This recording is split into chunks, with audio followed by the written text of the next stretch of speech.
If you're breathing right now, you're probably using your lungs, but you have another organ that you might be able to use as an accessory breathing site in an emergency. In the wake of the COVID-19 pandemic and the shortage of ventilators that many hospitals experienced, this study wanted to see if there were any alternative ways of keeping patients oxygenated. Some oceanic creatures, like sea cucumbers and catfish, are known to absorb oxygen through their intestines. So in 2021, Dr. Takanori Takebi and his team asked a very important scientific question. What if mammals could also breathe through their butts? To test this out, they gave oxygenated enemas to mice and pigs that were in a hypoxic environment and found that the enemas completely rescued their breathing. They called this EVA, or enteral ventilation via anus. The enema they used is a chemical called perfluorodecolin, and while that sounds scary, perfluorochemicals are already used quite safely as liquid ventilation in the lungs for short periods of time. That's right, you can absorb oxygen and breathe when there's liquid in your lungs, just not when it's water. PFCs can do this because they have a low surface tension, they can transport 3 to 4 times more oxygen in CO2 as blood does,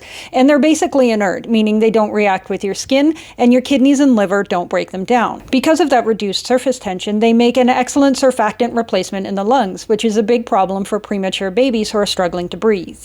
After delivering the oxygenated enemas, they found that the symptoms of low oxygen were completely alleviated. Even though the mice remained in a hypoxic environment, the oxygen pressure in their blood remained stable for up to an hour after the enema. And the oxygen pressure in their hearts at 2 hours was more than both the control and the 1-hour mice. The biggest problem with putting that much oxygen up your butt is that it's going to completely obliterate your healthy gut microbiota, which is composed of mainly anaerobic species. Contrast that with dying, because you're not getting any oxygen at all, and that seems like less of a problem, especially since you can always get a fecal transplant later. Dr. Takebi and his team were honored at the 2024 Ig Nobel Prizes for this paper on mammalian butt breathing, and Dr. Takebi said, "At one point while I was speaking about our study, a really lovely lady came up and said, 'I'm bored, please stop.'